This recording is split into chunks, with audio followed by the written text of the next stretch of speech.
மாண்புமிகு பேரவைத் தலைவர் அவர்களே, நம்மளோட குடும்பத்தில் இருக்கிற, நம்மளோட வீட்டில் இருக்கிற நம்ம பாட்டியை, நம்ம அம்மாவை, நம்ம அக்காவை, நம்ம தங்கச்சியை பற்றின ஒரு தீர்மானம். அதை பற்றி பேசுகிறதுக்கு, அவங்களுக்காக பேசுகிறதுக்கு நம்ம மனசில் இருந்து, நம்ம இதயத்தில் இருந்து பேசுகிறேன். இதுக்கு முன்னாடி இந்த விஜய்க்கு கிடைச்ச இடத்துக்கும், இதுக்கு முன்னாடி இந்த விஜய்க்கு கிடைச்ச இடத்துக்கும் இன்னைக்கு இந்த விஜய்க்கு கிடைச்சிருக்கிற இடத்துக்கும் மிகப்பெரிய காரணமாக இருக்கிறதுல என்னோட பாட்டி, அம்மா, அக்கா, தங்கச்சிங்க தான் மிகப்பெரிய காரணம்ங்கிறத என்னால் மறுக்கவே முடியாது. அந்த நன்றி விசுவாசத்தோட, அப்படி ஒரு உணர்வோடு தான் இப்போ இங்கே நின்று பேசுகிறேன். பெருசாக பணம் இருந்துட்டா ஒரு வீட்டுக்கோ, பெரிய பொருளாதாரம் இருந்துட்டா ஒரு நாட்டுக்கோ பெரிய பேர் வந்துடும்னு சில பேர் நினைக்கலாம். ஆனால் உண்மையாகவே ஒரு வீட்டுக்கோ ஒரு நாட்டுக்கோ எப்போ பெரிய பேர் கிடைக்கும் தெரியுமா? அந்த வீட்டு பெண்கள் தனிப்பட்ட முறையில் சமூகத்தில் உயர்ந்தாதான் பெரிய பேர் ஒட்டுமொத்த சமூகத்துக்கே கிடைக்கும். நம்ம தமிழ்நாட்டு மண்ணில் சங்க காலத்தில் இருந்த அன்னைக்கும் சரி இன்னைக்கும் சரி மிகப்பெரிய அடையாளமாக இருக்கிற பெண் ஆளுமைகள் நிறைய பேர் இருக்காங்க. ஔவையார், காக்கை, பாடினியார்னு சங்க காலத்து ஆளுமைகள், கண்ணகி, மணிமேகலை, குண்டலகேசி, இவங்கெல்லாம் இலக்கியத்தில் நிலைச்சு நிற்கிறவங்க. ஆண்டாள், காரைக்கால் அம்மையார், இவங்கெல்லாம் ஆன்மீகத்திலையும் இலக்கியத்திலையும் உயர்ந்த இடத்துல இருக்கிறவங்க. ராணி வேலு நாச்சியார், குயிலி, அம்புஜம் அம்மாள், ருக்மணி லட்சுமிபதி அம்மாள், டாக்டர் முத்துலட்சுமி ரெட்டி அஞ்சலை அம்மாள், மக்கள் சேவகர் அஞ்சலை அம்மாள்னு நம்ம நாட்டோட விடுதலை போராட்டத்தில் கலந்துக்கிட்டவங்க. நம்ம தமிழ்நாட்டு பெண் ஆளுமைகள் நிறைய பேர் இருக்காங்க. சுதந்திர போராட்டத்தில் இருந்து சமூக நீதி போராட்டம் வரைக்கும் கலந்துக்கிட்டவங்க தான் நம்ம தமிழ்நாட்டு பெண்கள். அது மட்டுமா, கல்வி, அறிவியல், அரசியல், நீதி, நிர்வாகம், தொழில்நுட்பம்னு எல்லா டிபார்ட்மெண்ட்லேயும் இன்னைக்கு நம்ம தமிழ்நாட்டு பெண்களோட பங்களிப்பு பெருசாக இருக்குன்றத யாரும் மறுக்கவே முடியாது. அப்படிப்பட்ட நம்ம வீட்டு பெண்களுக்கு அரசியல்லையும் முன்னேற வழிவகை செய்யணும். அதுக்கு உரிய இடஒதுக்கீடு வழங்கணும். பெண்களுக்கு இடஒதுக்கீடு தர்றது ஏதோ சலுகைன்னு நினைச்சிடக்கூடாது. சமூக நீதி சார்ந்தது, அரசியல் அமைப்பு சார்ந்தது. மாண்புமிகு பேரவைத் தலைவர் அவர்களே, நம்ம நாட்டோட மக்கள் தொகையில ஏறக்குறைய பாதி பேர் பெண்கள் தான். அதனால அனைத்து நிலைகள்லையும் பெண்களுக்கு சம அந்தஸ்து வழங்கப்படணும். அரசியலமைப்பு சட்டமும் அவங்களுக்கு சமத்துவ உரிமையை வழங்கித்தானே இருக்கு. நம்ம தமிழ்நாட்டை எடுத்துக்கிட்டாலும் ஆண்களை விட பெண்கள் தான் அதிகம். ஓட்டு சதவீதத்தில் கூட அவங்க தான் அதிகம்.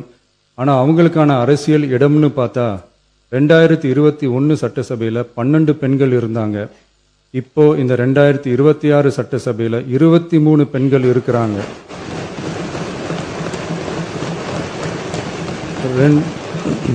ரெண்டு மடங்கு ஆகி இருக்கு. ஆனாலும் சதவீத கணக்குப்படி பெருசா உயரல. மாண்புமிகு பேரவைத் தலைவர் அவர்களே, ஒன்றிய அரசு 2023 ஆண்டு மக்களவை, அனைத்து மாநில சட்டமன்றங்கள் மற்றும் டெல்லி யூனியன் பிரதேச சட்டமன்றத்தில் பெண்களுக்கென 1/3 பங்கு தொகுதி ஒதுக்கீட்டை கட்டாயமாக்கி 106வது அரசியல் சாசன திருத்த சட்டத்தினை 2023 செப்டம்பர் 28 நிறைவேற்றி 2026 ஏப்ரல் 16 முதல் நடைமுறைக்கு வந்துள்ளது.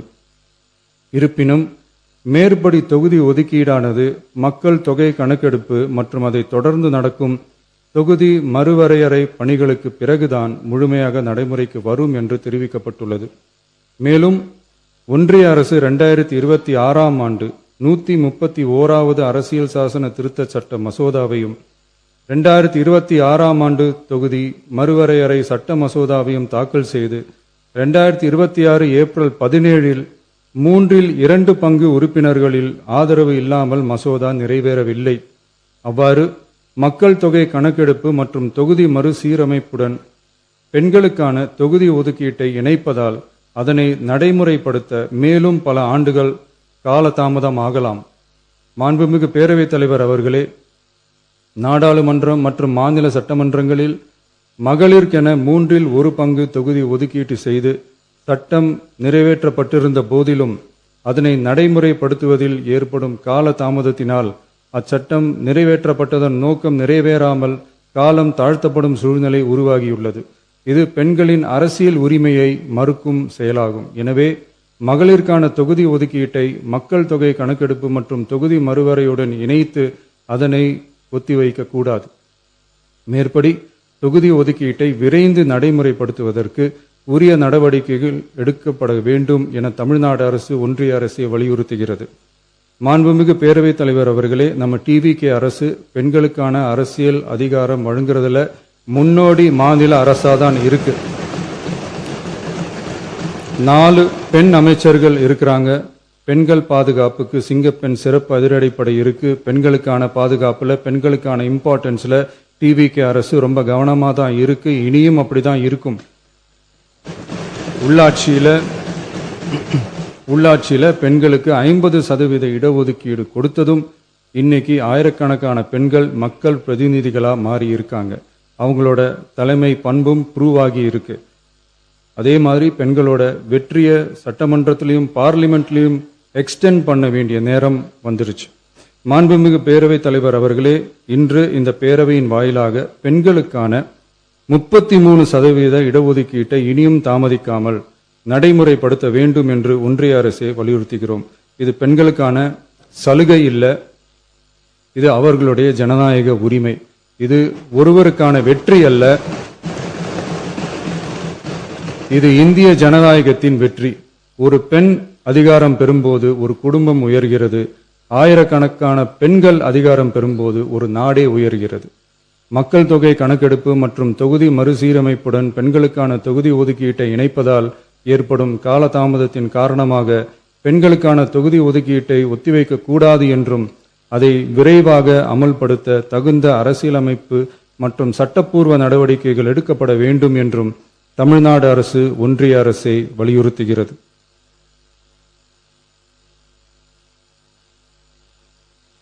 மாண்புமிகு பேரவைத் தலைவர் அவர்களே, டீலிமிட்டேஷன் தொடர்பான ஆலோசனை கூட்டம் தமிழ்நாட்டு மக்களவை மற்றும் மாநிலங்களவை உறுப்பினர்களுடன் தமிழ்நாடு அரசால் நமது தலைமையில் 8/8/2026 அன்று கலைவாணர் அரங்கத்தில் நடந்துச்சு. அந்த கூட்டத்தில் தமிழ்நாட்டை சேர்ந்த அனைத்து மக்களவை மற்றும் மாநிலங்களவை உறுப்பினர்களுக்கும் அழைப்பு விடுக்கப்பட்டு இந்திய தேசிய காங்கிரஸ் கட்சியின் 11 உறுப்பினர்களும், விடுதலை சிறுத்தைகள் கட்சியின் 2 உறுப்பினர்களும், இந்திய கம்யூனிஸ்ட் கட்சியின் 2 உறுப்பினர்களும், மார்க்சிஸ்ட் கம்யூனிஸ்ட் கட்சியின் 2 உறுப்பினர்களும், இந்திய யூனியன் முஸ்லிம் லீக் கட்சியின் உறுப்பினரும் மற்றும் மறுமலர்ச்சி திராவிட முன்னேற்ற கழகத்தின் உறுப்பினரும் என 6 கட்சிகளை சேர்ந்த உறுப்பினர்கள் பங்கேற்றாங்க. இந்த கூட்டத்தில் டீலிமிட்டேஷன் தொடர்பா விரிவா ஆலோசிக்கப்பட்டுச்சு. அந்த ஆலோசனையில டீலிமிட்டேஷனால தமிழ்நாடு மற்றும் தென் மாநிலங்களுக்கு ஏற்படக்கூடிய பாதிப்புகள் குறித்தும் அதை சரி செய்யறதுக்கான வழிமுறைகள் குறித்தும் விவாதிக்கப்பட்டு இறுதியில் டீலிமிட்டேஷன் தொடர்பா சட்டமன்றத்தில் ஒரு தீர்மானம் இயற்றலாம்னு முடிவானுச்சு. மாண்புமிகு பேரவைத் தலைவர் அவர்களே, இந்தியாவில் 1952ஆம் ஆண்டு முதல் பொது தேர்தல் நடத்தப்பட்டது. அது தொடர்ந்து ஒவ்வொரு 10 ஆண்டுகளுக்கு ஒருமுறை நடத்தப்படுற சென்சஸ் டீடைல்ஸ் படி மக்களவை மற்றும் சட்டப்பேரவை தொகுதிகளின் எண்ணிக்கையை மறுசீரமைப்பு செஞ்சு 1976 வரை தேர்தல்கள் நடத்தப்பட்டது. இந்த நிலையில் 1976ஆம் ஆண்டு 42வது அரசியலமைப்பு சட்ட திருத்தப்படி மக்கள் தொகையை சிறப்பாக கட்டுப்படுத்தும் மாநிலங்களுக்கு டீலிமிட்டேஷன் காரணமா மக்களவை உறுப்பினர் எண்ணிக்கையில் எந்தவித பாதிப்பும் ஏற்படக்கூடாது என்பதற்காக அடுத்த 25 வருஷத்துக்கு 1971ஆம் ஆண்டு சென்சஸ் படி பாராளுமன்ற உறுப்பினர்களின் எண்ணிக்கை வைக்கப்படும்னு சட்டம் இயற்றப்பட்டது. அதை தொடர்ந்து அதே நிலையை முன்னிறுத்தி 84வது மற்றும் 87வது அரசியலமைப்பு சட்ட திருத்தம் 1971 சென்சஸ் படி மக்களவை தொகுதிகள் நிலைநிறுத்தப்பட்டன. இந்த திருத்தங்களோட நோக்கமே மக்கள் தொகை கட்டுப்பாட்டை செயல்படுத்திய மாநிலங்களின் உரிமைகளை பாதுகாக்கிறது தான். மாண்புமிகு பேரவைத் தலைவர் அவர்களே, அந்த 25 வருஷ லிமிட் இந்த 2026 முடியுது. இதை முன்னிட்டு கடந்த 50 வருஷமா இருந்து வந்த டீலிமிட்டேஷன் தடையை அகற்றி 2011 சென்சஸ் அடிப்படையில் மக்களவை மற்றும் சட்டப்பேரவை தொகுதிகளின் எண்ணிக்கையை நிர்ணயிக்க நாடாளுமன்றத்தில் ஒரு மசோதா ஏப்ரல் 2026 அறிமுகப்படுத்தப்பட்டு அந்த மசோதா தோல்வியில் முடிஞ்சது. இப்போ மீண்டும் ஒன்றிய அரசு மக்களவை உறுப்பினர்களின் எண்ணிக்கையை 50% அதிகரிக்க செய்து டீலிமிட்டேஷன் மசோதாவை அறிமுகப்படுத்த உத்தேசித்து இருப்பதா சில அரசியல் கட்சிகள் தெரிவிப்பதா கூறப்படுது. இந்த வரக்கூடிய மசோதா குறித்து 8/8/2026 பாராளுமன்ற உறுப்பினர்களோட நடந்த கூட்டத்தில் விவாதிச்சப்போ மேலே சொன்ன மாதிரி தற்போது அறிமுகப்படுத்தப்பட உள்ள மசோதா நிறைவேறினால் ஒவ்வொரு மாநிலத்துக்கும் தலா 50% மக்களவை உறுப்பினர்களின் எண்ணிக்கையை முதலில் அதிகரித்தாலும் அதனைத் தொடர்ந்து 2026 சென்சஸுக்கு பிறகு அரசியலமைப்பு பிரிவு ஆர்டிகல் 81(2)A அதன் கீழ் மாநிலத்தின் மக்கள் தொகையின் அடிப்படையில் தொகுதிகள் மறுசீரமைக்கப்படும். இப்படி செஞ்சா தென் மாநிலங்களின் பாராளுமன்ற உறுப்பினர் எண்ணிக்கை வெகுவா குறைய வாய்ப்பு இருக்கு. கடைசியில மக்கள் தொகை கட்டுப்பாட்டை சிறப்பாக செயல்படுத்தின தமிழ்நாடு உள்ளிட்ட தென் மாநிலங்களுக்கு பெரும் அரசியல் பிரதிநிதித்துவ அநீதி இழைக்கப்படும். சர்வ வல்லமை பெற்றதா டீலிமிட்டேஷன் ஆணையம் இருக்கு. இந்த அதிகாரத்தை தவிர்த்து பாராளுமன்றத்திற்கே இறுதி செய்யும் அதிகாரம் இருக்க வேண்டும் என்ற கருத்தும் முன்வைக்கப்பட்டது. மாண்புமிகு பேரவைத் தலைவர் அவர்களே, தமிழ்நாட்டு உள்ளிட்ட தென் மாநிலங்கள் மக்கள் தொகை கட்டுப்பாட்டு திட்டங்களை சிறப்பாக செயல்படுத்தி பொருளாதார முன்னேற்றம் பெற்று வரும் நிலையில் கடந்த 50 ஆண்டுகளாக நடைமுறையில் உள்ள மக்களவை மற்றும் சட்டப்பேரவை தொகுதிகளின் எண்ணிக்கையை அப்படியே நிலைநிறுத்த வேண்டிய கட்டாய தேவை உள்ளது. எனவே தற்போதுள்ள மக்களவை உறுப்பினர்களின் எண்ணிக்கையான 543 என்ற அளவிலேயே நிரந்தரமாக வைப்பதற்கும் மாநிலங்களுக்கு இடையேயான எண்ணிக்கை பகிர்வை நிரந்தரமாக வைக்கவும், மேலும் தற்போது மக்களவை மற்றும் மாநிலங்களவையோட விகிதம் 2.2:1 என்ற அளவிலேயே நிலைநிறுத்த வேண்டும். அதற்கு தேவையான மற்றும் உரிய சட்ட திருத்தங்கள் பாராளுமன்றத்தில் கொண்டு வர வேண்டும் என்ற கருத்தை ஒருமனதா தீர்மானிக்கப்பட்டுச்சு. மாண்புமிகு பேரவைத் தலைவர் அவர்களே, மகளிர் இடஒதுக்கீடு சட்டத்தினை அமுல்படுத்த மேலும் காலதாமதம் இல்லாமல் தற்போது 543 என்ற நிலையிலேயே 1/3 தொகுதி மகளிர் தொகுதிக்கு வருகின்ற 2029 பாராளுமன்ற தேர்தலில் நடைமுறைப்படுத்த வேண்டும் என்ற முன்மொழியும் தீர்மானிக்கப்பட்டுச்சு. ஆகவே மேற்கூறிய காரணங்களால் தமிழ்நாட்டில் உள்ள அனைத்து சட்டமன்ற கட்சியின் தலைவர்களும் ஒருமித்த கருத்தோடு தமிழ்நாட்டை முன்னிறுத்தி கட்சி வேறுபாடின்றி ஒருமித்த குரலில் பேச வேண்டும் என்ற கருத்தை வலியுறுத்தி நாம முன்மொழிகிற தீர்மானத்தை ஒருமனதாக நிறைவேற்றி தருமாறு கேட்டுக்கொள்கிறோம். தொகுதி மறுவரையறை மற்றும் மகளிர் இடஒதுக்கீடு அரசினர் தனி தீர்மானம். தமிழ்நாடு உள்ளிட்ட அனைத்து மாநிலங்கள் மற்றும் யூனியன் பிரதேசங்களில் மக்களவை சட்டப்பேரவை உறுப்பினர்களின் எண்ணிக்கையானது கடந்த 50 ஆண்டுகளாக 1971 ஆண்டினுடைய மக்கள் தொகை கணக்கெடுப்பு புள்ளி விவரங்களின்படி நிர்ணயிக்கப்பட்டு தேர்தல்கள் நடத்தப்பட்டு வருகிறது. ஏப்ரல் 2026 பாராளுமன்றத்தில் கடந்த 50 ஆண்டு கால தொகுதி மறுவரையறை தடையை நீக்கவும் 2011 ஆண்டு மக்கள் தொகை கணக்கெடுப்பு அடிப்படையில் தொகுதி மறுவரையறை செய்திடவும் மக்களவை உறுப்பினர்களின் எண்ணிக்கையை 550 850 அதிகரிக்கவும் கொண்டுவரப்பட்ட அரசியலமைப்பு சட்ட திருத்த மசோதா தோல்வியடைந்தது. இந்நிலையில் மீளவும் மேற்குறிப்பிட்ட அரசியலமைப்பு சட்ட திருத்த மசோதா கொண்டுவரப்பட உள்ளது என தெரிந்ததின் அடிப்படையில் 1971 பிறகு உள்ள எந்த மக்கள் தொகை கணக்கெடுப்பை அடிப்படையாக கொண்டு தொகுதி மறுவரையறை செய்தாலும் மக்கள் தொகையை சிறப்பாக கட்டுப்படுத்திய தமிழ்நாடு உள்ளிட்ட தென் மாநிலங்களின் நாடாளுமன்ற பிரதிநிதித்துவம் நிரந்தரமாக பாதிக்கப்படும் என்பது நிதர்சனமான உண்மை.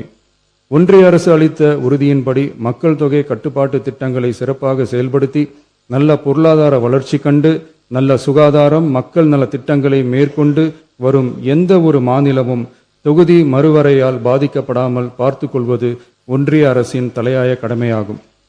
எனவே தற்போதுள்ள மக்களவை உறுப்பினர்களின் எண்ணிக்கையான 543 என்ற அளவிலேயே நிரந்தரமாக வைப்பதற்கும் மாநிலங்களுக்கு இடையேயான எண்ணிக்கை பகிர்வை நிரந்தரமாக வைக்கவும், மேலும் தற்போது மக்களவை மற்றும் மாநிலங்கள் அவையினுடைய விகிதம் 2.2:1 என்ற அளவிலேயே நிலைநிறுத்த வேண்டும் என்றும், அதே வேளையில் பெண்களுக்கான 33% இடஒதுக்கீட்டை காலதாமதமின்றி தற்போது 543 தொகுதிகளின் அடிப்படையிலேயே 2029ஆம் ஆண்டு மக்களவைத் தேர்தலில் நடைமுறைப்படுத்த வேண்டும் என்றும் ஒன்றிய அரசை வலியுறுத்தி தமிழ்நாடு சட்டமன்ற பேரவை கீழ்க்கண்ட தீர்மானங்களை ஒருமனதாக நிறைவேற்றுகிறது. 1. நாடாளுமன்ற மக்களவையின் மொத்த உறுப்பினர்களின் எண்ணிக்கையை 543 என்ற நிலையிலேயே நிரந்தரமாக்க வேண்டும். 2. தற்போதுள்ள மக்களவை உறுப்பினர்களின் இடங்களின் எண்ணிக்கையை மாநிலங்களுக்கிடையே, அதாவது விகிதாச்சார பிரதிநிதித்துவம் தற்போதுள்ள அளவிலேயே நிரந்தரமாக்க வேண்டும். 3. வரவிருக்கும் மக்களவை பொது தேர்தலிலும் அதன் பிறகு சட்டமன்ற பொது தேர்தல்களிலும் 1/3 தொகுதி ஒதுக்கீட்டு பலனை பெண்கள் பெறுவதை உறுதி செய்ய வேண்டும் என ஒன்றிய அரசை தமிழ்நாடு சட்டமன்ற பேரவை ஒருமனதாக வலியுறுத்துகிறது.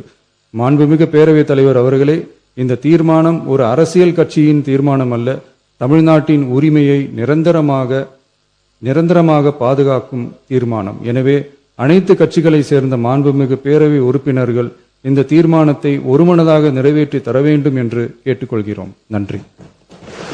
மாண்புமிகு உறுப்பினர் ஆர். செல்லசாமி அவர்கள் இது குறித்து கருத்துக்கள் தெரிவிக்க விரும்பலாம்.